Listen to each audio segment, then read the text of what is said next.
नमस्कार। Indigenous television हेरिरहनुभएका दर्शकहरूमा हार्दिक स्वागत तथा अभिवादन। म कुमार यात्रु। इन्डिजिनियस टेलिभिजनबाट हरेक दिन प्रसारण हुने यो जनताको सवाल जनसवाल कार्यक्रम हो। यस कार्यक्रममा समसामयिक सामाजिक विषय, राजनीतिक विषय र आर्थिक विषयहरूमा हामी छलफल र बहस गर्दै आइरहेका छौँ।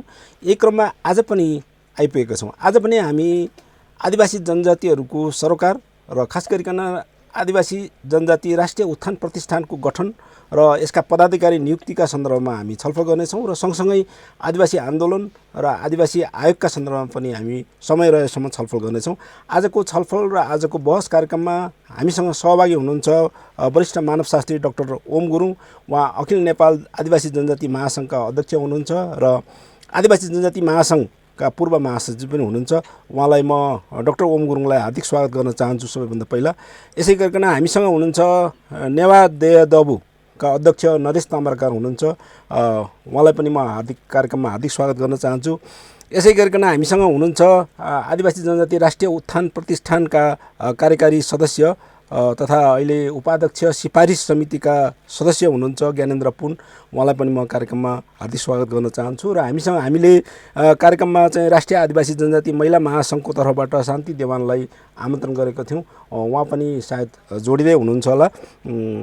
कार्यक्रममा म अहिले चारैजना सबै सहभागीहरूलाई हार्दिक स्वागत गर्दै ज्ञानेन्द्र पुनबाट नै कार्यक्रम म प्रश्न सुरुवात गर्न चाहन्छु। अहिले आदिवासी जनजाति राष्ट्रिय उत्थान प्रतिष्ठान गठनको प्रक्रिया सुरु भएको छ र उपाध्यक्ष नियुक्ति सिफारिस समितिको सदस्य हुनुहुन्छ। यो आदिवासी जनजातिको उपाध्यक्ष नियुक्ति प्रक्रिया चाहिँ कहाँ पुगेको छ, पहिला यसको जानकारी दिनु होला, अनि त्यसपछि अरू विषयमा आउनेछु। पहिला ज्ञानेन्द्रजीलाई नै म समय दिन चाहन्छु। धन्यवाद कुमार यात्रु सरलाई र धन्यवाद नेपाल खास गरी इन्डिज टेलिभिजनलाई र चाहिँ हार्दिक नमस्कार व्यक्त गर्न चाहन्छु हाम्रो प्रोफेसर डाक्टर ओम गुरुङ, नेवा देयदबुको अध्यक्ष नरेश ताम्राकारज्यूप्रति। विशेष गरी आदिवासी जनजाति उत्थान राष्ट्रिय प्रतिष्ठान चाहिँ यो आदिवासी जनजातिहरूको विकास, उत्थान र उनीहरूको कल्याणको लागि चाहिँ नेपाल सरकारले गठन गरेको एउटा स्वायत्त स्वतन्त्र निकाय हो। यो निकायमा विभिन्न विशेष गरी 4 वर्षे कार्यकालको पदाधिकारीहरू चाहिँ मनोनयन हुने चाहिँ ऐन अनुसार व्यवस्था छ र सोही व्यवस्था अनुसार चाहिँ विशेष गरी चन्द्रबहादुर गुरुङ आदरणीय उपाध्यक्ष हुनुहुन्थ्यो। उहाँ र चाहिँ गोविन्दलाल माझीको कार्यकाल सकिसकेपछि अहिले 2077 वैशाख 23 गते बालुवाटारमा बसेको सम्माननीय प्रधानमन्त्रीज्यूको चाहिँ अध्यक्षतामा बसेको प्रतिष्ठानको अध्यक्षज्यूको अध्यक्षतामा बसेको बैठकले चाहिँ विश्व सञ्चालक परिषदको बैठकले चाहिँ नयाँ उपाध्यक्ष सिफारिस गर्नको लागि चाहिँ भनेर चाहिँ मलाई यहाँ सर्वसम्मत रूपमा मलाई जिम्मेवारी दिने काम भयो र त्यसको चाहिँ विशेष गरी चाहिँ अहिले उपाध्यक्ष सिफारिसको लागि भनेर जनजाति प्रतिष्ठानको पूर्व पदाधिकारीहरू विशेष गरी चाहिँ जनजाति प्रतिष्ठानको चाहिँ सञ्चालक परिषदको सदस्यहरूसँग के समन्वय गरेर चाहिँ परामर्श गर्ने कामहरू चाहिँ गरिएको छ कार्यालयमा। त्यसगरी हिजो र आज खास गरी प्रतिष्ठानको एन बमोजिम सङ्घीय मामिला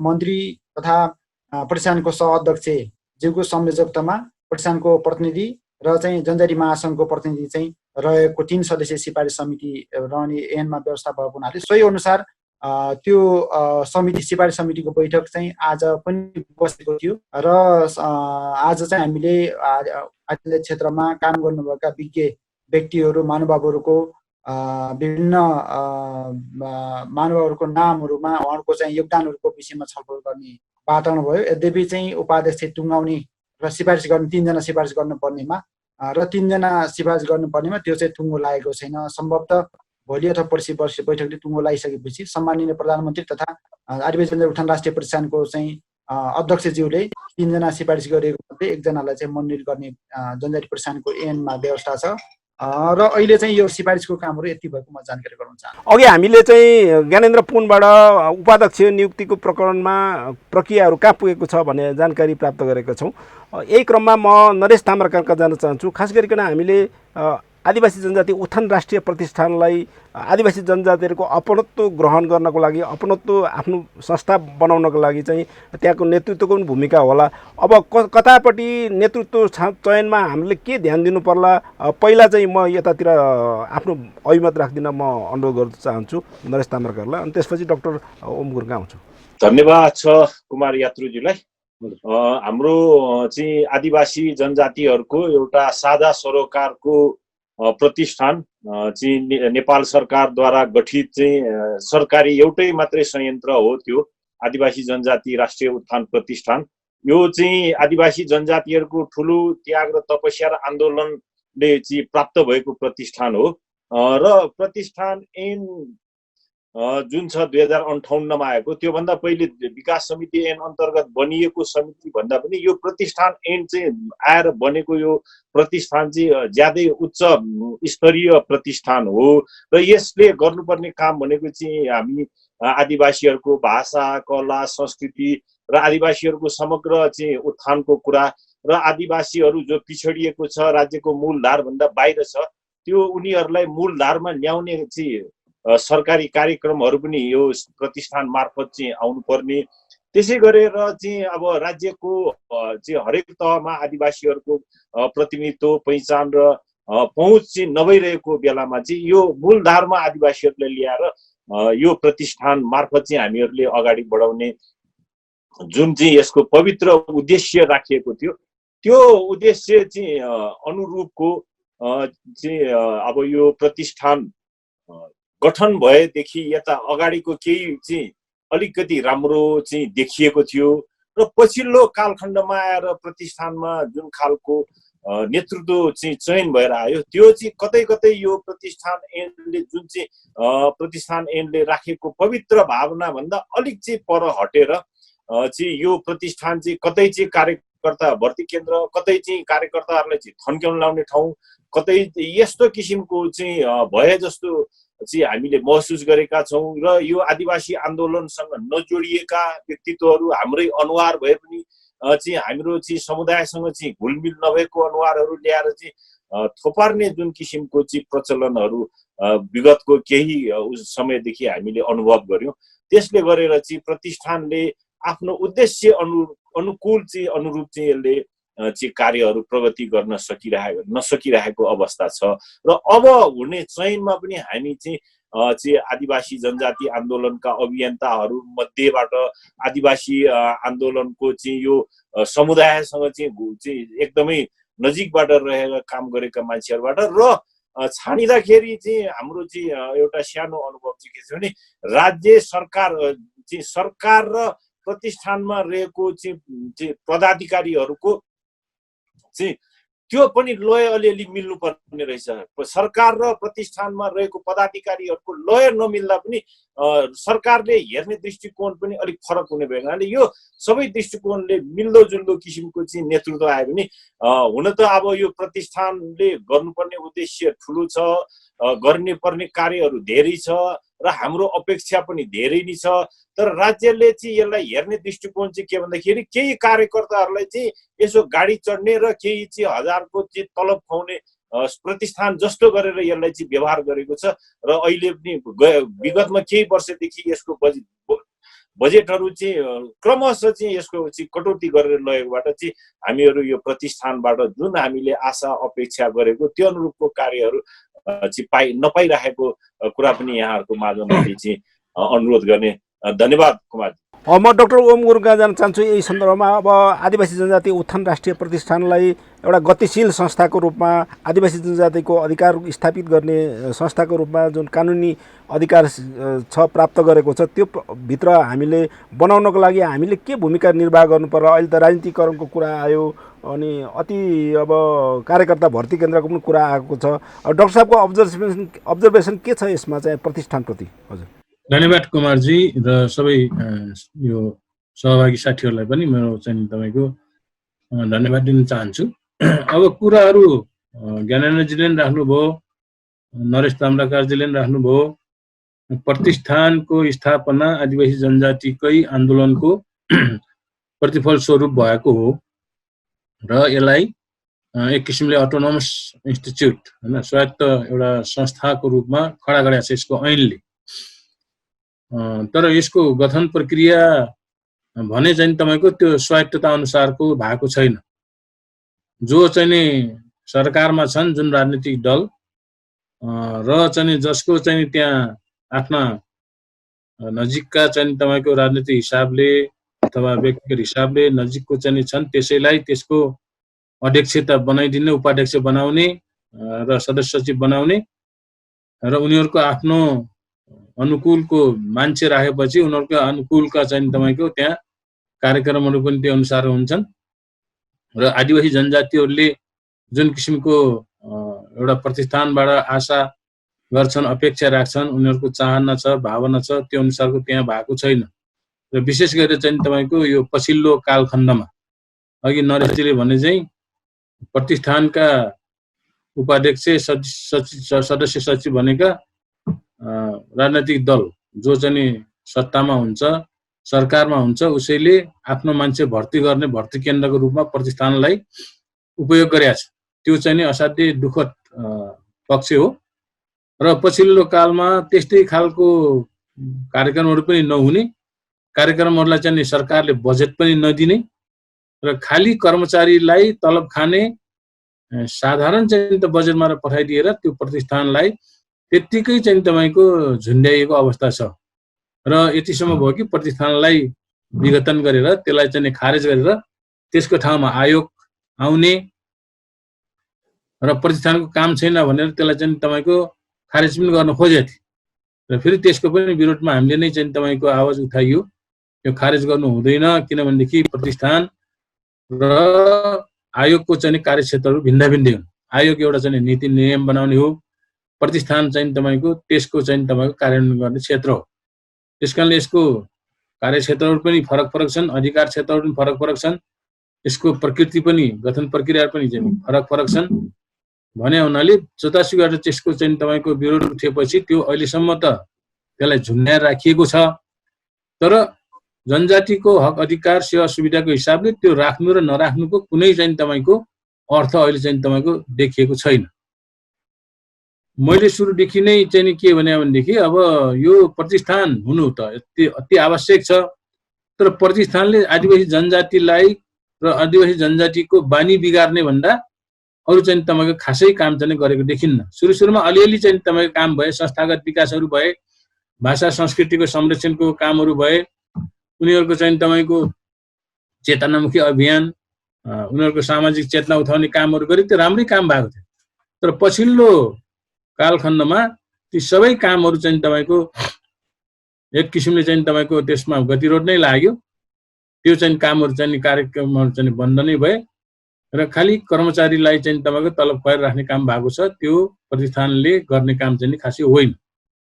र त्यस अनुसार हामीले चाहिँ तपाईँको माग गरेको के भनेदेखि अब त्यसो हो भनेदेखि यो प्रतिष्ठान राख्नु त कुनै औचित्य नै छैन, त्यस्तै खालले चाहिँ प्रतिष्ठान चलाउने हो भने त।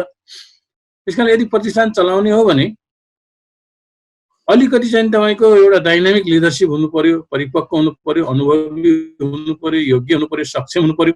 राजनीतिक दलको मान्छे हुँदैन भन्ने कुरो होइन। अहिले राजनीतिसँग कोही पनि चाहिँ विमुख छैनन्, कुनै न कुनै रूपमा उनीहरू जोडिएका हुन्छन्।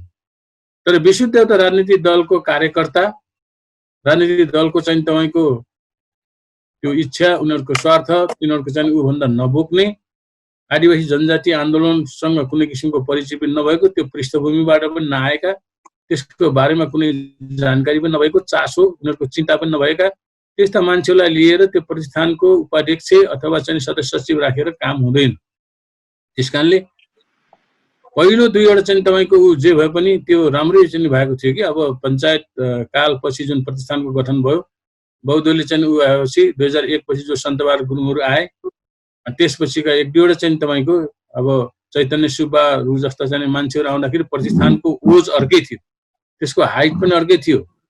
त्यसले चाहिँ तपाईँको कमसेकम एक खालको सशक्त दबाब खेल्न सक्ने, सरकारको अगाडि अलिकति आफ्ना कार्यक्रमहरूको लागि चाहिँ स्ट्यान्ड लिन सक्ने त्यो खालको थियो। पछिल्लो दिनहरूमा खाली चाहिँ कार्यकर्ताहरू चाहिँ तपाईँको भर्ता गरेपछि उनीहरूले सरकारको अगाडि न स्ट्यान्ड लिन सक्ने, न चाहिँ त्यसलाई प्रतिसाद दिन सक्ने, न कार्यक्रममा ल्याउन सक्ने, न बजेट ल्याउन सक्ने, त्यो खालको भएपछि अनि प्रतिष्ठानको चाहिँ तपाईँको स्थिति बिग्रदै गएको र अब नयाँ आउने जुन किसिमको एउटा चाहिँ तपाईँको अहिले फेरि गठन हुनेवाला छ, नयाँ उपाध्यक्ष चाहिँ फेरि चाहिँ तपाईँको नवनियुक्त हुनेवाला छ।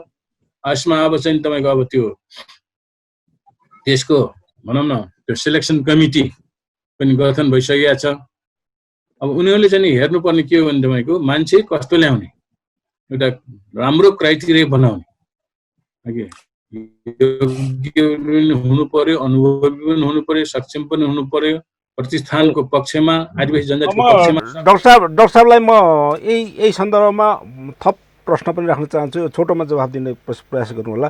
प्रतिष्ठानको जुन कानुन छ, जुन नीति छ, राज्यले जुन निर्धारण गरेको नीति छ, प्रतिष्ठानमा कुनै व्यक्ति परिवर्तन गर्दैमा के फरक पर्ला र त्यो नीतिको सन्दर्भमा पो ठिक छ कि छैन भनेर मूल्याङ्कन गर्नुपर्ने होइन डाक्टर साहब? मेरो तर्क त्यो छ। होइन, अब सबै खालको तपाईँको अनुभव भएका सक्षम व्यक्ति ल्याउने, योग्य व्यक्ति ल्याउने, अनुभवी व्यक्ति ल्याउने हो भने त त्यो चाहिँ फरक नपर्ने। तर नेपालको जुन किसिमको एउटा चाहिँ तपाईँको पोलिटिकल कल्चर छ र यहाँको चाहिँ व्यक्ति ल्याउनुसार फरक पर्ने। व्यक्ति कस्तो हो? अब व्यक्ति विशुद्ध आदिवासी जनजातिको हक अधिकारको पक्षमा काम गर्ने व्यक्ति आउँछन् कि अथवा चाहिँ तपाईँको आफूलाई जसले चाहिँ नियुक्ति गरिएको छ, जुन पार्टीले पठाएको छ, जुन सरकारले पठाएको छ, त्यसकै चाहिँ तपाईँको दलाली गर्ने, त्यसकै चाकरी गर्ने, अनि चाहिँ तपाईँको नीति कानुन प्रतिष्ठानको ऐन एकातिर छ, त्यसलाई कुनै किसिमको वास्ता नगर्ने, अनि आफ्नै निजी अनुसार आफ्नै खुसी अनुसार चाहिँ तपाईँको सबै कार्यक्रम सञ्चालन गर्न खोज्ने, कर्मचारी त्यसरी चाहिँ तपाईँको राख्ने, अनि त्यही अनुसारको सबै चाहिँ तपाईँको त्यहाँको रिसोर्सहरूलाई उपयोग गर्ने खालको कस्तो खालको आउने। त्यस कारणले व्यक्तिमा पनि ठुलो भर पर्छ। किनकि नेतृत्व राम्रो चाहिँ भएन भने, प्रमुख राम्रो भएन भनेदेखि डाइनामिक हुनु पर्यो, गतिशील हुनु पर्यो, ऊ चाहिँ तपाईँको एक किसिमले स्ट्यान्ड लिन सक्ने, उसले कुरा गर्न सक्ने, अब उसले चाहिँ तपाईँको सरकारको अगाडि पनि सरकारलाई चाहिँ आफ्ना चाहिँ जनजातिका मागहरू राख्ने, जनजातिको लागि बजेटहरू ल्याउने, कार्यक्रम ल्याउने, त्यो खालको र त्यसमा तर्क गर्न सक्ने, त्यसलाई सरकारलाई कन्भिन्स गर्न सक्ने व्यक्ति भएन भने त खालि सही गर्ने, त्यहाँबाट आएको कार्यक्रम केही छ भनेदेखि जे गर भन्छ त्यही गर्ने त त्यो त्यसको त आवश्यकता हुँदैन। त्यस कारणले व्यक्तिमा पनि ठुलै भर पर्छ। त्यस कारणले त्यस्तो खालका व्यक्तिहरू आउनु भएन।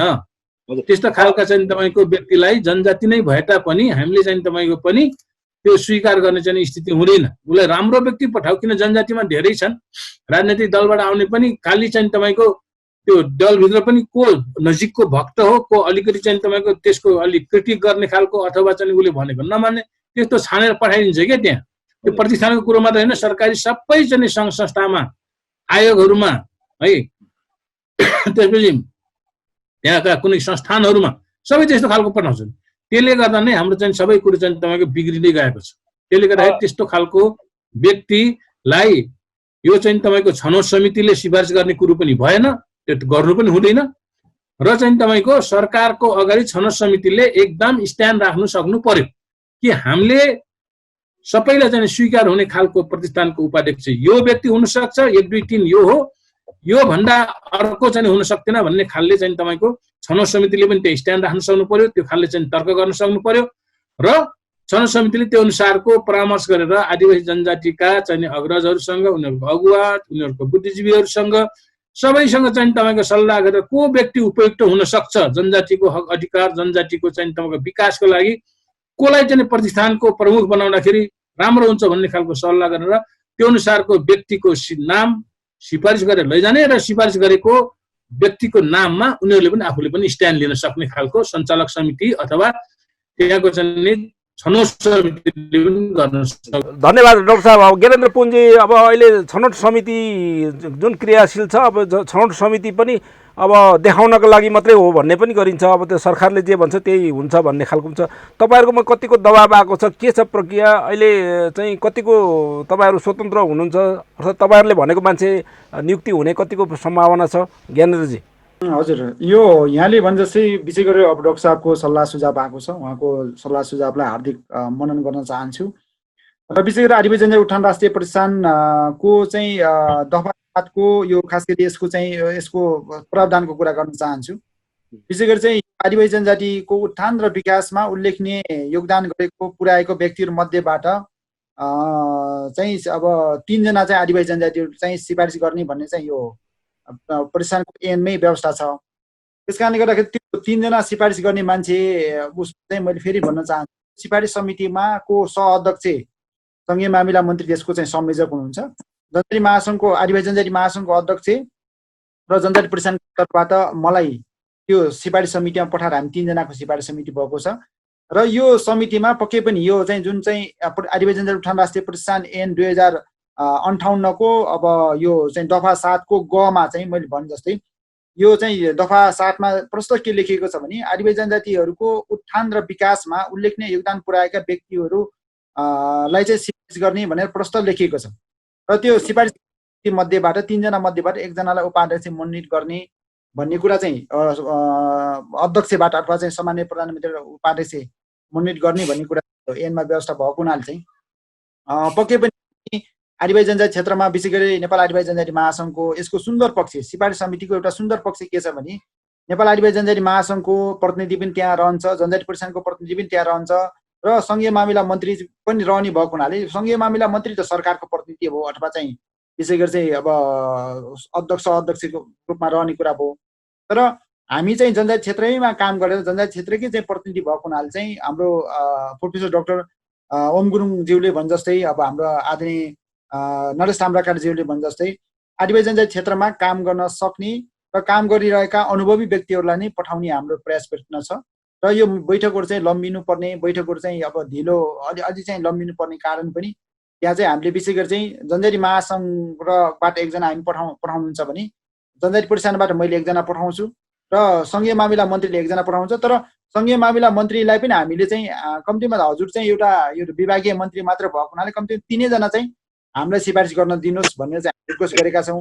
यद्यपि हामीले आफ्नो पाटोबाट चाहिँ 2 जना सिफारिस गर्दाखेरि हामीले पक्कै पनि आदिवासी जनजाति क्षेत्रमा कहीँ न कतै कसै न कसै चाहिँ आदिवासी जनजाति आन्दोलनमा आदिवासी जनजातिको संस्थामा भूमिका खेलेको मान्छेहरूलाई हामी पाउँछौँ र स्वाभाविक रूपमा यहाँले भने जस्तै डाक्टर साहबले पनि भन्नुभएको छ नेतृत्वमा धेरै फरक पर्छ। नेतृत्व हुनुमा धेरै नीतिले मात्रै आखिर नीतिलाई चाहिँ कार्यान्वयन गर्ने नेतृत्व नै भएको हुनाले चाहिँ पक्कै पनि आउने नेतृत्वलाई चाहिँ हामीले चाहिँ आदिवासी जनजातिहरूसँग चाहिँ जुन यो आदिवासी जनजाति प्रतिष्ठान र नेपाल सरकार र आदिवासी जनजाति समुदायको बिचमा जुन चाहिँ दरार अथवा चाहिँ जुन खाडल सिर्जना भएको छ समुदायसँग चाहिँ जोडिनु पाएको छैन आदिवासी जनजाति उत्थान राष्ट्रिय प्रतिष्ठान यो बजेटको अभावको कारणले गर्दाखेरि अथवा संहिता कार्यान्वयनको नाममा चाहिँ बजेट तल पठाइएको कारणले गर्दाखेरि जनजाति प्रतिष्ठान चाहिँ समुदायसँग जोडिन पाएको छैन।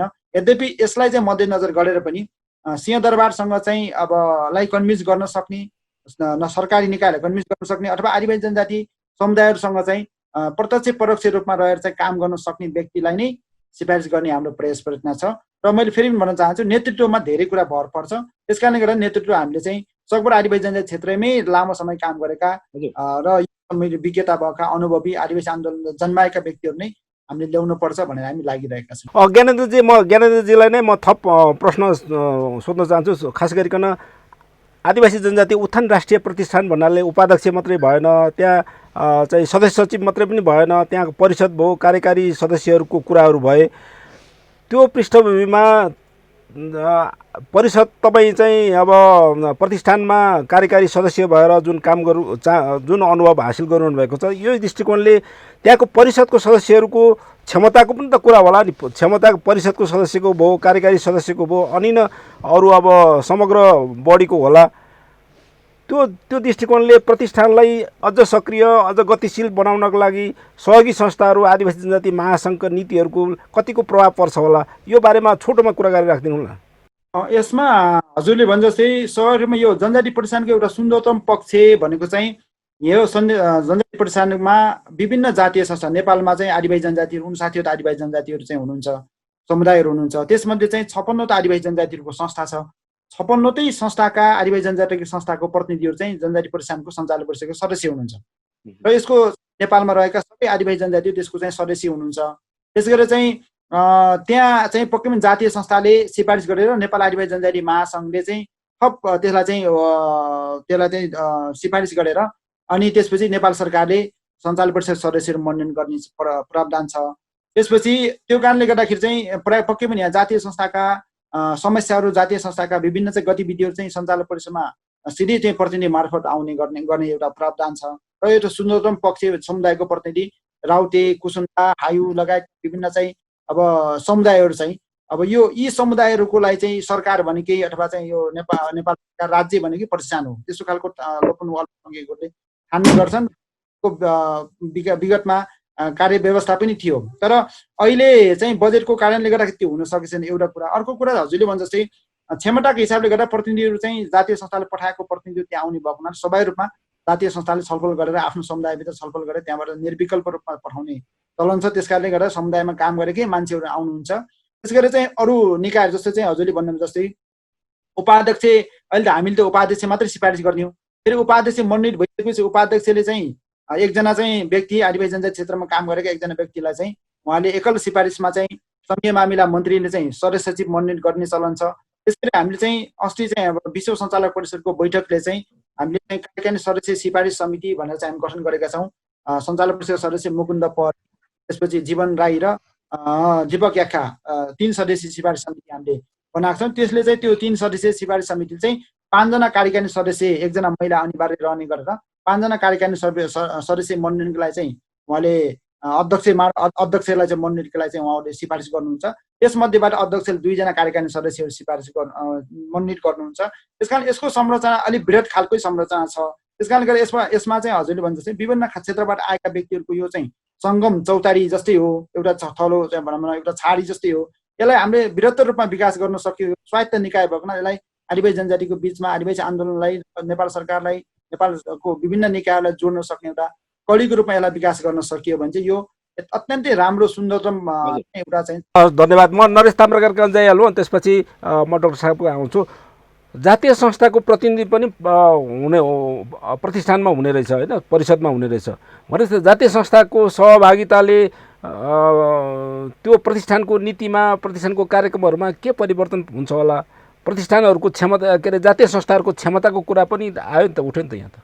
नरेश ताम्राकरजी। अवश्य पनि कुमारजी, जातीय सङ्गठनको तर्फबाट त्यहाँ चाहिँ एक जना प्रतिनिधि हुन्छ। त्यस्तै परिषदमा म नेवारहरूको प्रतिनिधिको रूपमा अहिले प्रतिनिधित्व गरिरहेको छु। अब त्यहाँ चाहिँ यो जातीय संस्थाको नीति निर्माण गर्ने तहमा त त्यहाँ अवश्य पनि भूमिका रहन्छ, तर सरकारी नीति नै यो चाहिँ प्रतिष्ठानप्रति उदार छैन।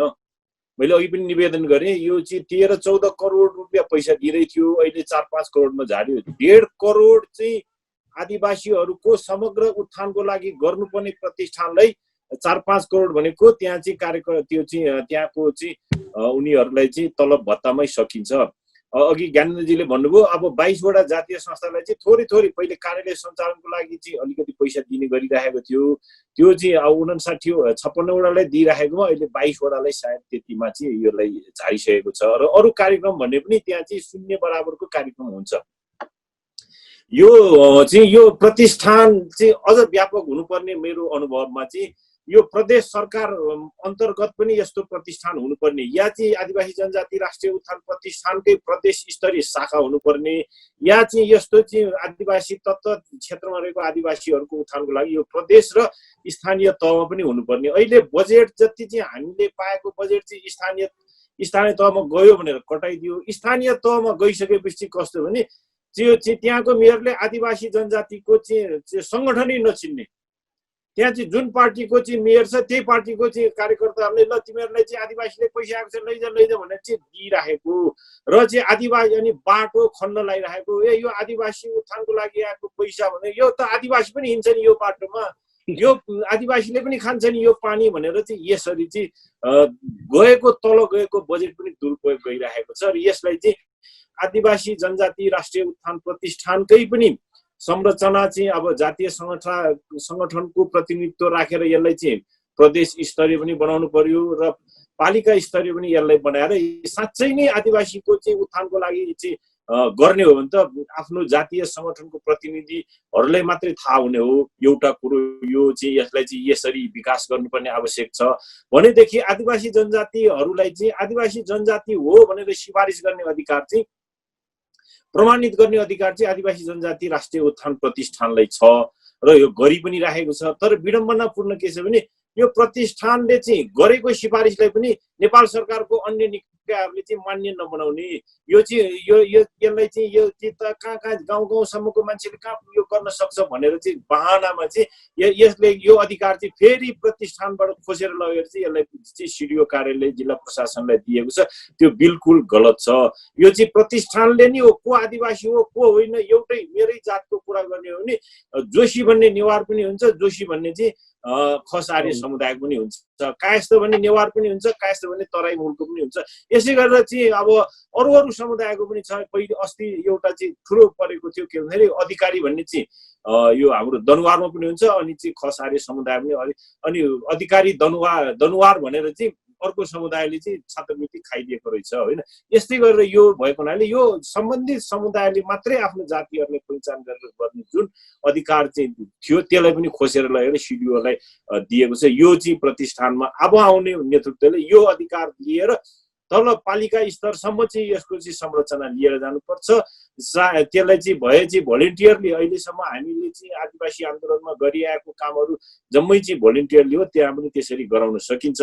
र बजेट नै चाहिँ यसलाई चाहिँ जुन कटौती गरेको छ यो बडो घातक छ। 1.5 करोड आदिवासीहरूको चाहिँ 56वटा जातीय चाहिँ विभिन्न जातिहरूको भाषा, कला, संस्कृति लगायतको यावत कुराहरूको चाहिँ गर्नको लागि 4-5 करोड रुपियाँ छुट्याएर त्यो पनि कर्मचारीहरूलाई तलब र भत्ता कटाएर दिने, यो चाहिँ बडो चाहिँ यो हामीहरूलाई चाहिँ विभेद भएको छ। यो विभेदको अन्त्यको लागि लड्न सक्ने चाहिँ अब त्यसमा चाहिँ यसलाई स्वतन्त्र निकायको रूपमा स्थापित गरेको छ।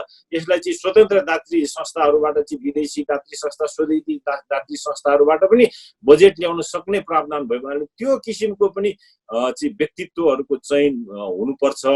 अहिलेसम्म चाहिँ मेरो अनुभवमा मैले 2-3 वटा अगाडिदेखिको चाहिँ मैले प्रत्यक्ष अनुभव गर्दाखेरि चाहिँ त्यो खुबी भएको व्यक्तित्वहरू चाहिँ नेतृत्व गरेको कमै मैले महसुस गरेको छु।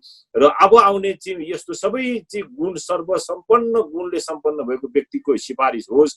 यहाँ चाहिँ यो चाहिँ अघि हाम्रो ज्ञानेन्द्र पुन्जीले भन्नुभयो सुन्दर पक्ष भनेको आदिवासी आन्दोलनका 2 जना मान्छे हुन्छ। जनजाति महासङ्घको अध्यक्ष स्वयं आदिवासी आन्दोलनको एउटा प्रतिनिधि र आदिवासी जनजाति प्रतिष्ठानले पनि चाहिँ त्यहाँको राष्ट्रिय परिषदले चाहिँ निर्वाचित गरेर पठाएको एउटा प्रतिनिधि भएको हुनाले उहाँहरूले अघि ओम सरले भन्नुभएको छ अडान लिन सक्नुपर्छ कि त्यो मन्त्रीले ल्याएको नाममा ठप्पा लगाउने होइन। एकजना चाहिँ तपाईँले एकजना, मैले एकजना, मैले एकजना होइन, यो 3 जनाको बिचमा चाहिँ हामी 3 जनाको सर्वसम्मत हुनुपर्छ र यो चाहिँ आदिवासी आन्दोलनको नभएको व्यक्तिलाई चाहिँ हामी सिफारिस गर्न सक्दैनौँ भनेर 2 जनाले चाहिँ यहाँ अडान लिनुपर्छ। नभएदेखि त मन्त्रीले ल्याएको एकजना, आदिवासी जनजाति महासङ्घले ल्याएको एकजना, अनि चाहिँ हाम्रो राष्ट्रिय परिषदको प्रतिनिधिले ल्याएको एकजना भने 3 जनाको जान्छ, मन्त्रीले ल्याएको नभए राइट ल्याएर आउँछ। यो हिजोको विगतमा भएको हाम्रो अनुभव चाहिँ यस्तो छ।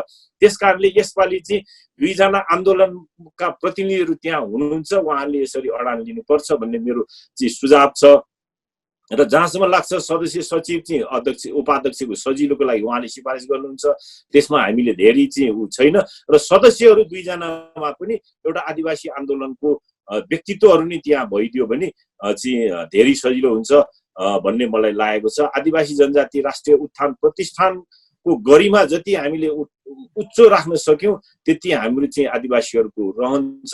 र हिजोको दिनमा यसको गरिमा अलिक खस्केको हुनाले आदिवासी जनजाति त्यो प्रतिष्ठान चाहिँ भए पनि के नभए पनि के भन्ने खालको पनि केही चाहिँ आन्दोलनकारीहरूले चाहिँ भन्ने गरेको छ। तर वास्तवमा त्यो यो प्रतिष्ठान आवश्यक छ।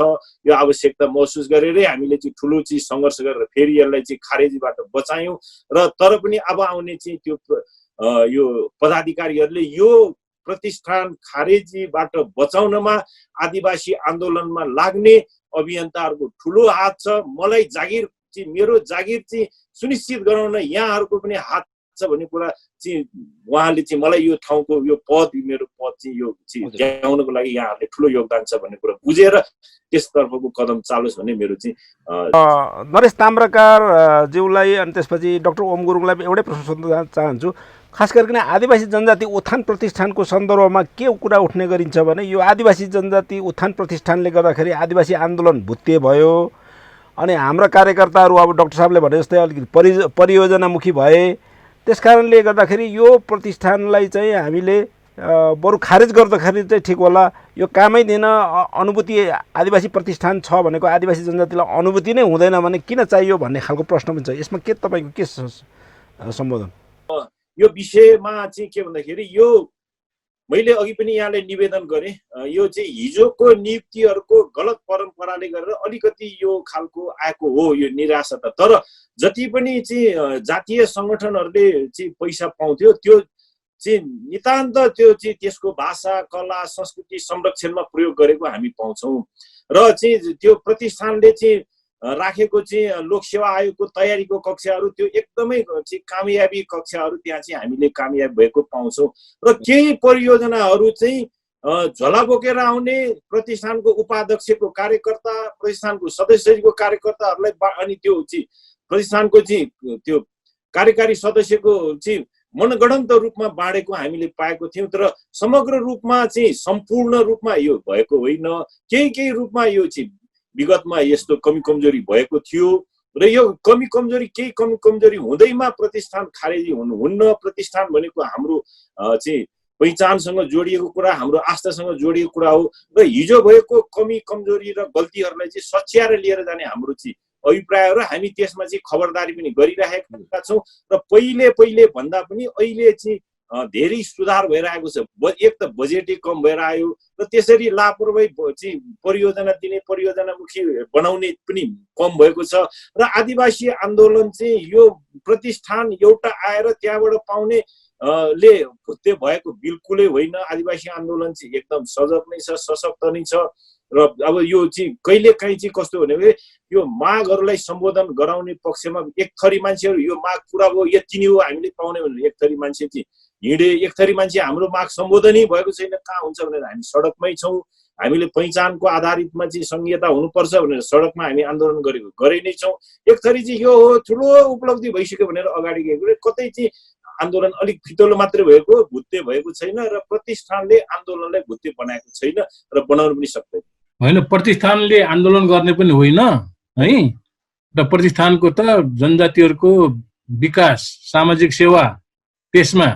तर विगतमा एउटा के भएको थियो भने तपाईँको प्रतिष्ठान आन्दोलनको एउटा चाहिँ तपाईँको त्यो विरोधीको रूपमा, विरोधी संस्थाको रूपमा आन्दोलनलाई चाहिँ पुर्याउने खालको भूमिका खेलेको थियो। त्यसको परिणाम पनि तत्कालीन त्यति बेलाका उपाध्यक्षहरूले भोगे।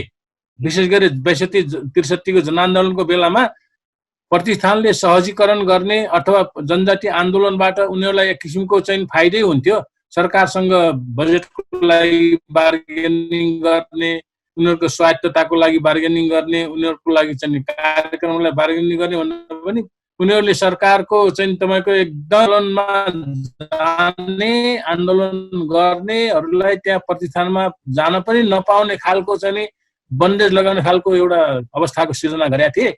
पछि चाहिँ तपाईँको आन्दोलनपछि तिनीहरूले त्यो चाहिँ तपाईँको उनीहरूले दुवैजनाले त्यहाँको उपाध्यक्ष पनि त्यहाँको सदस्य सचिवले पनि त्यसको परिणाम पनि भोगे।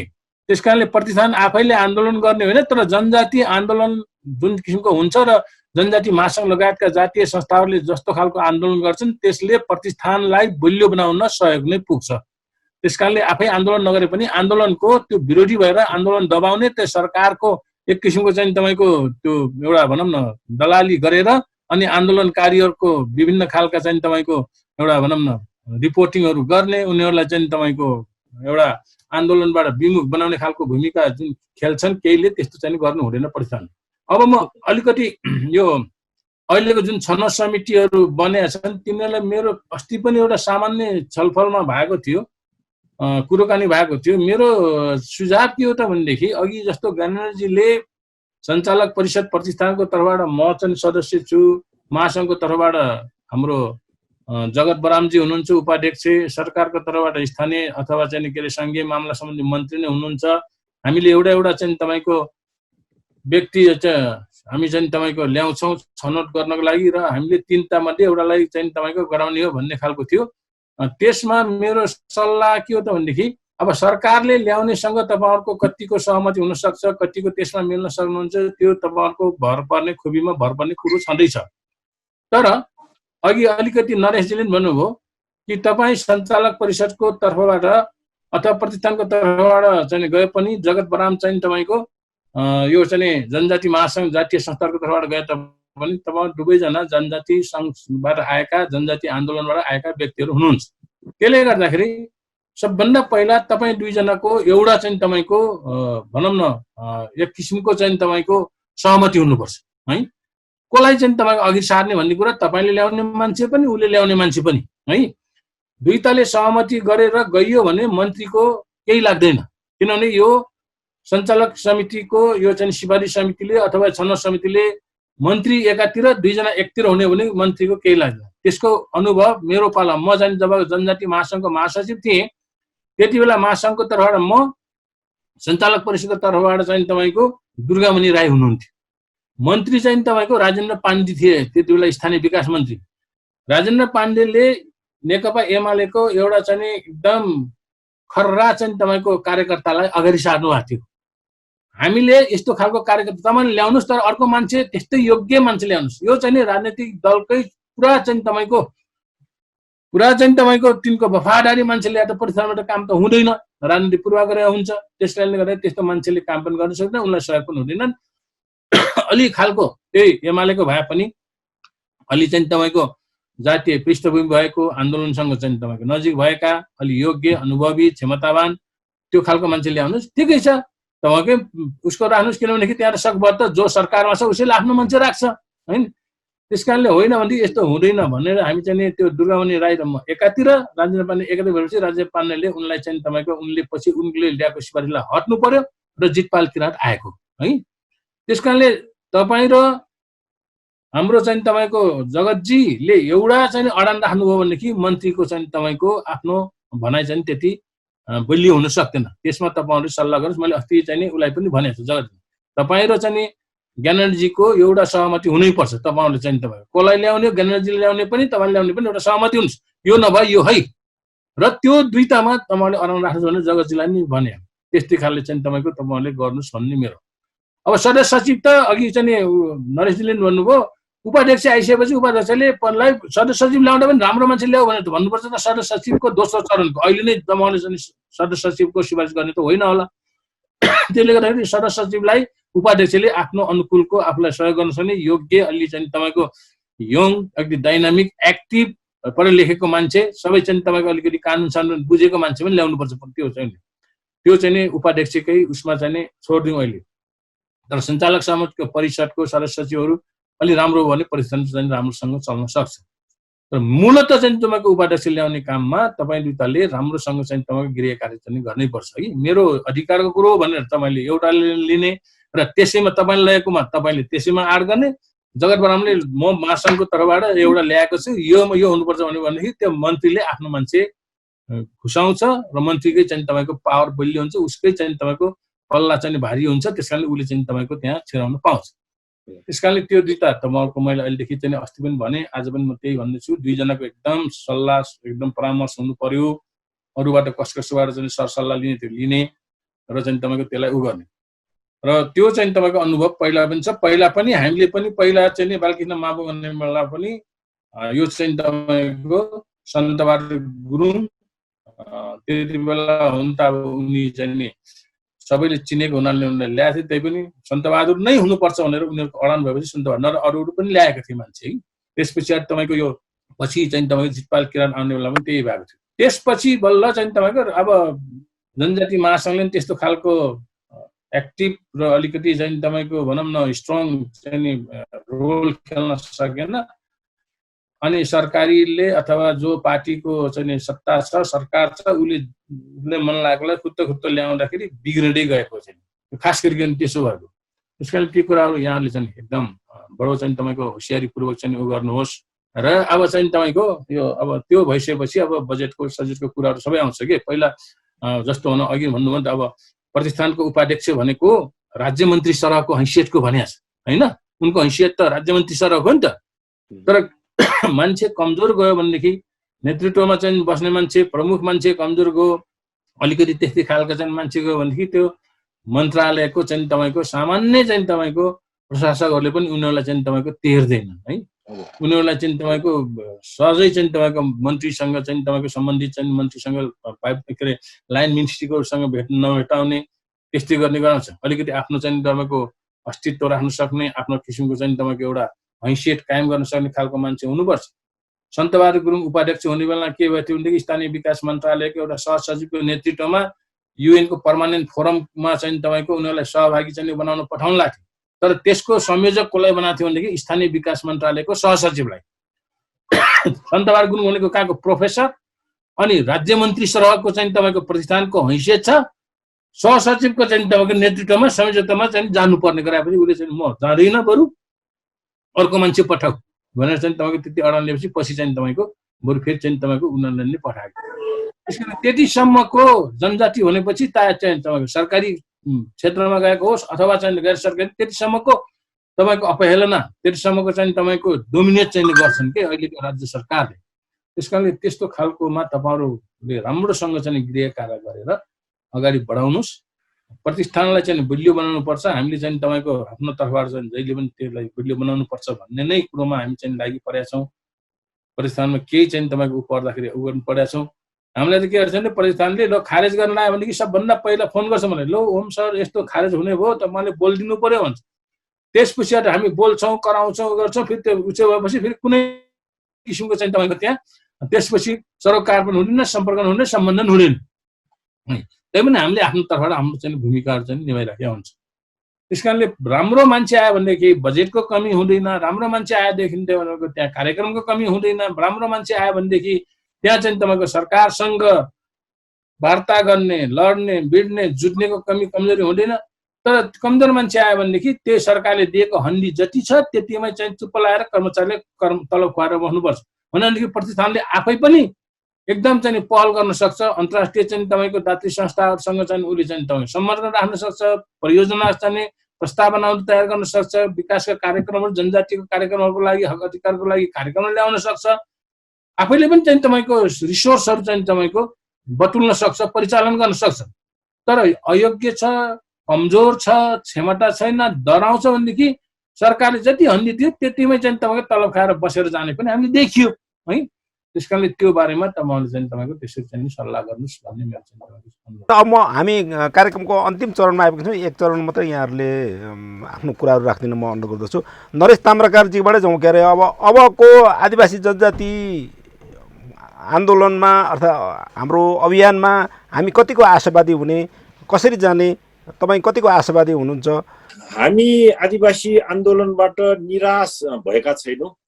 हामी चाहिँ यो आदिवासी आन्दोलन भनेको एकदम चाहिँ जिरोबाट चाहिँ सुरुवात गरेको है। चाहिँ अहिले हामीले जे जति प्राप्त गरेको छ उपलब्धिहरूलाई चाहिँ हामी रक्षा गर्दै अरू चाहिँ हाम्रो चाहिँ उपलब्धिहरूको लागि हामी सङ्घर्षशील रहने हो। र हामीले जे जति प्राप्त गर्यौँ यो आदिवासी जनजाति राष्ट्रिय उत्थान प्रतिष्ठान पनि आन्दोलनकै उपलब्धि हो। अरू कुराहरू पनि हामीले चाहिँ आन्दोलनबाट धेरै कुराहरू प्राप्ति गरेका छौँ। तर यो समग्रमा यो चाहिँ पूर्ण होइन। यो चाहिँ भर्खर हामीले चाहिँ बामी सर्ने केटाकेटीहरूलाई चाहिँ के यो लिटो खुवा जस्तो मात्रै भइरहेको छ आदिवासी आन्दोलनहरूको उपलब्धि है। त्यस कारणले यसलाई अझ धेरै हामीले चाहिँ पूर्ण रूपमा आन्दोलनलाई विकास गर्नु छ र त्यसको लागि चाहिँ हामी आशावादी छौँ। आदिवासी आन्दोलन चाहिँ हामीले गरिराखेका पनि छौँ र आदिवासी आन्दोलनको उपलब्धिहरू पनि प्राप्ति गर्दैछौँ। तर यही नै हाम्रो पूर्ण होइन र आदिवासीहरूमा सचेतना पनि धेरै नै बढिसकेको छ। अहिले हाम्रो आदिवासीको विषयमा धेरै कुराहरू अब बुझ्ने र जान्ने भइसकेका छौँ। तर अहिले हामी आदिवासीहरूमा एउटा कमजोरी चाहिँ कस्तो खालको पलाएको छ भन्दाखेरि यो ६२-६३ को आन्दोलन पछि पहिलो संविधानसम्ममा बडो आत्मबल बलियो थियो आदिवासीहरूको। यो चाहिँ पहिचान सहितको चाहिँ अब संघीयता आउन लाग्यो भनेर अलिक आत्मबल बलियो थियो र ७२-७३ मा गएर जुन चाहिँ यो चाहिँ संविधान आयो, यो संविधान आइसकेपछि तत्कालीन रूपमा त्यो चाहिँ ६५ साल यताको पहिलो संविधान सभामा एकदम चाहिँ आदिवासीको उसमा लबिङ गर्ने सभासदज्यूहरूलाई चाहिँ या चाहिँ लबिङ गर्ने नेतृत्वहरूलाई चाहिँ पार्टीहरूले कर्नर बनाइदियो। कतै चाहिँ फल्नालाई जस्तै तँलाई पनि बनाइदिएलाई भनेर यो डराउने मूल चाहिँ पार्टी नेतृत्वमा रहेको आदिवासीहरू चाहिँ डराउने, धम्काउने, उनीहरूलाई चाहिँ बोल्न नसक्ने बनाइराखेको छ। यो भनेको सधैँको लागि होइन, केही दिनको लागि हो। केही लोभमा, पापमा, जालमा चाहिँ उहाँहरू चाहिँ फस्नु भएको छ। तर समग्र रूपमा चाहिँ आदिवासीको आन्दोलन भनेको चाहिँ मैले मेरो जातिको लागि, मेरो समुदायको लागि चाहिँ मैले योगदान दिनुपर्छ भनेर चाहिँ आउनु हुनेछ र आन्दोलनमा चाहिँ हामी आशावादी छौँ। निराश हुनुपर्ने कारण छैन। अहिले प्राप्त भएको उपलब्धिलाई हामी रक्षा गर्दै थप चाहिँ उपलब्धिको लागि हामी आन्दोलित रहनेछौँ। हस्, धन्यवाद छ यहाँलाई। म ज्ञानेन्द्रजीको आफ्नो कन्क्लुड कुरा राखिदिनु होला छोटोमा। विशेष गरी चाहिँ सर्वप्रथम त विशेष गरी प्रोफेसर डाक्टर साहबको सल्लाह सुझावलाई म हार्दिक मनन गर्न चाहन्छु। हाम्रो आन्दोलनकर्मी अथवा चाहिँ हामीसँगै सडकमा आन्दोलन गरिरहनुभएका हाम्रो आदरणीय नरेश ताम्राकारज्यूलाई पनि उहाँप्रति पनि आभार व्यक्त गर्न चाहन्छु। र विशेष गरी हामीले चाहिँ आदिवासी जनजाति प्रतिष्ठानको नेतृत्व, किनभने यो चाहिँ प्रतिष्ठानको ऐन अनुसार चाहिँ यो स्वायत्त निकाय अटोनोमस निकायको रूपमा चाहिँ यो चाहिँ प्रतिष्ठान चाहिँ गठन भएको हुनाले यो जतिको चाहिँ आदिवासी जनजातिको अब आउने दिनहरूमा चाहिँ गराउनलाई चाहिँ अलिकति अहिलेको परिवेशमा चाहिँ अप्ठ्यारो भएको हुनाले यो जनजाति प्रतिष्ठानलाई हामीले सशक्त बनाउने, यो समुदायलाई चाहिँ हामीले जुन आदिवासी जनजाति समुदाय र नेपाल सरकार राज्यको बिचमा भएका चाहिँ जुन चाहिँ यो खाडलहरूलाई चाहिँ पुर्ने र विशेष गरी बजेट अभावको कारणले गर्न नसकेका कामहरूलाई परिपूर्ति गर्नुपर्ने, त्यसै गरी चाहिँ आज लोपोन्मुख अल्पसङ्ख्यक जो चाहिँ अहिले जसरी चाहिँ हामीले डाक्टर साहबले भने जस्तै यहाँ नेपालमा रहेका आदिवासी जनजातिहरू चाहिँ कतिपय आदिवासी जनजाति सूचीकरण गर्नुपर्ने छ। त्यसै गरी चाहिँ कतिपय आदिवासी जनजातिहरू सूची उन्मुख आदिवासी जनजाति आन्दोलनमा हुनुहुन्छ, उहाँहरूको माग पुरा गर्नुपर्ने। यसै गरेर चाहिँ कतिपय लोपोन्मुख अल्पसङ्ख्यक आदिवासीहरूको चाहिँ दिनानुदिन चाहिँ उहाँको सङ्ख्या घट्दै गइसकेपछि उहाँ लोप हुने अवस्थामा पुगेको छ। ती समुदायहरू तिनीहरूको संरक्षण प्रवर्धन गर्नुपर्ने, त्यसै गरी चाहिँ विभिन्न जातीय संस्थाहरूको चाहिँ इथ्नोग्राफी प्रोफाइलहरू छाप्नुपर्ने, प्रकाशन गर्नुपर्ने, अध्ययन अनुसन्धान गर्नुपर्ने। त्यसै गरी चाहिँ आदिवासी जनजातिको भावनालाई चाहिँ कदर गरेर चाहिँ यसलाई चाहिँ विशेष गरी चाहिँ हामीले जसरी चाहिँ आदिवासी जनजातिको निकायलाई चाहिँ स्थापित गर्नुपर्ने काम चाहिँ हामी सबैको कर्तव्य हो। त्यस कारण प्रतिष्ठान जस्तो निकायलाई हामीले सशक्त बनाउनु जरुरी छ। त्यसमा सबैको डाक्टर साहब लगायत हाम्रो आदिवासी जनजाति आन्दोलनमा रहेका विभिन्न सङ्घ संस्थाहरूको उत्तिकै भूमिका हुनु जरुरी छ। म एउटा मात्र उदाहरण के भन्न चाहन्छु भने जस्तो भारतमा हाम्रो आदिवासी जनजाति प्रतिष्ठान पनि जनजाति प्रतिष्ठान जस्तो निकाय पनि छ। त्यसपछि भारतमा त्यहाँ चाहिँ अब त्यहाँ आदिवासी आयोग पनि छ। त्यसपछि त्यहाँ चाहिँ भारतमा चाहिँ आदिवासी जनजातिको मन्त्रालय पनि छ। त्यसै गरी चाहिँ यहीँ हाम्रो छिमेकी राष्ट्र चाहिँ चीनमा पनि यस्तै फाउन्डेसन छ, यस्तै खालको चाहिँ आयोगहरू चाहिँ गठन भएको छन्। त्यस कारण चाहिँ अब त्यहाँ मन्त्रालय पनि त्यस्तो खालको व्यवस्था भएर काम गरिरहेको अवस्थामा नेपालमा किन नगर्ने? त्यस कारण गर्दा यहाँ आदिवासी जनजातिहरूको माग मुद्दा सुन्नलाई यहाँ आयोग हुन जरुरी छ। आयोगलाई चाहिँ छिटै पूर्णता दिन जरुरी छ। त्यसपछि मन्त्रालयको चाहिँ समयको हाम्रो चाहिँ माग छ, त्यो माग सुधा नेपाल सरकारले सुन्न जरुरी छ। त्यसतर्फ उन्मुखलाई हामी आदिवासी जनजातिहरू एकताबद्ध भएर हाम्रो पहिचान स्थापित गर्नलाई, घुम्न लागेको चाहिँ अस्तित्वलाई चाहिँ हामीले चाहिँ बचाइराख्नको लागि चाहिँ हामी सबै लाग्न जरुरी छ। यो इन्डिजिनस टेलिभिजन हेरेर बस्नुहुने सम्पूर्ण दाजुभाइ तथा दिदीबहिनीहरूलाई म यही आह्वान र अनुरोध गर्न चाहन्छु। प्राध्यापक डाक्टर ओम गुरुङ कहाँ जान चाहन्छु। अब हामी आदिवासी जनजातिहरूले कति आशावादी हुने, आफ्नो कन्क्लुड रिमार्क्स राखिदिन म अनुरोध गर्छु छोटोमा। निराशावादी हुनु त हुँदैन है कि, निराशावादले त मान्छेलाई पनि खान्छ, संस्थालाई पनि खान्छ, सबै चाहिँ तपाईँको समाजहरू सबै सकिन्छन्। त्यस कारणले आशावादी हुनुपर्छ। तर जे आशा थियो, जे चाहिँ अपेक्षा थियो, जे हाम्रो चाहना थियो, आकांक्षा थियो, त्यो चाहिँ तपाईँको सबै अहिले चाहिँ कुथराघात भएका छन्। अहिलेको राज्य सरकारको नीति, उनीहरूको विभेद, उनीहरूको दमनको कारणले र त्योभन्दा पनि बढी अझ हामी आदिवासी जनजातिहरू हाम्रो आफ्नै कारणले पनि हामी चाहिँ तपाईँको अहिले कमजोर अवस्थामा पुगेका छौँ। त्यस कारणले हिजो आदिवासी जनजाति आन्दोलन भनेपछि, आदिवासी जनजाति सङ्घ संस्था भनेपछि राज्यले पनि चाहिँ तपाईँको एकदम सुन्ने गर्थ्यो, अन्तर्राष्ट्रिय समुदायले पनि सुन्ने गर्थ्यो। सबैले चाहिँ तपाईँको त्यसलाई चाहिँ तपाईँको एकदम ठुलो चाहिँ महत्त्व दिन्थे। अहिले चाहिँ हाम्रो कमजोरी देखेपछि हामी सबै जतासुकैबाट हामी हेपिएका छौँ, चेपिएका छौँ र हामी चाहिँ तपाईँको कसैले नदेख्ने, कसैले नसुन्ने एकदम चाहिँ तपाईँको हामी सतहमा चाहिँ पुगेका छौँ। एउटा समय यस्तो थियो जुन बेलामा अघि चाहिँ पहिचानको कुरा आयो, अघि सिफारिसको कुरा आयो, नरेशजीले हामी जनजाति प्रतिष्ठानले गरेर नहुने, अझै त्यसलाई पनि सिडिओले गर्नुपर्ने थियो। एउटा जुन समय थियो, म आदिवासी जनजाति महासङ्घको मासु हुने बेलामा राजधानी पासपोर्ट लिन जानको लागि सिफारिस हामी आफै गर्थ्यौँ, जनजाति महासङ्घले म आफै गर्थेँ।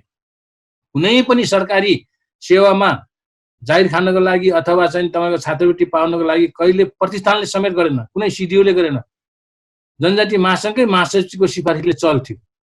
त्यो चाहिँ तपाईँको त्यो समय थियो त्यति बेला, किनभने जनजातिहरूको आवाज बलियो थियो, आज जनजातिहरूको आवाज एकदम बुलन्द थियो। तर अहिले आएर फेरि जनजातिको प्रतिष्ठान सरकारी चाहिँ तपाईँको त्यो प्रतिष्ठान हो, नेपाल सरकारले नै स्थापना गरेको, गठन गरेको ऐनद्वारा त्यसले गरेको चाहिँ तपाईँको सिफारिस समेतलाई फेरि चाहिँ तपाईँको सिडिओले भिराउने, भेरिफाई गर्ने काम गर्छ। त्यो भनेको मतलब हामीलाई हेप्या हो। त्यस कारणले अहिले हामी हेप्या छौँ र हाम्रो चाहिँ स्वर चाहिँ तपाईँको दबिएको छ। हाम्रो चाहिँ तपाईँको सबै आन्दोलनहरू चाहिँ तपाईँको अहिले ओझेलमा परे जस्तो भएको छ। तैपनि हामी निराशा चाहिँ हुनु हुँदैन। यो चाहिँ तपाईँको आन्दोलन जहिले पनि चाहिँ तपाईँको सधैँ जितिन्छ भन्ने कुरा होइन, तलमाथि अप्स एन्ड डाउन भइरहन्छ।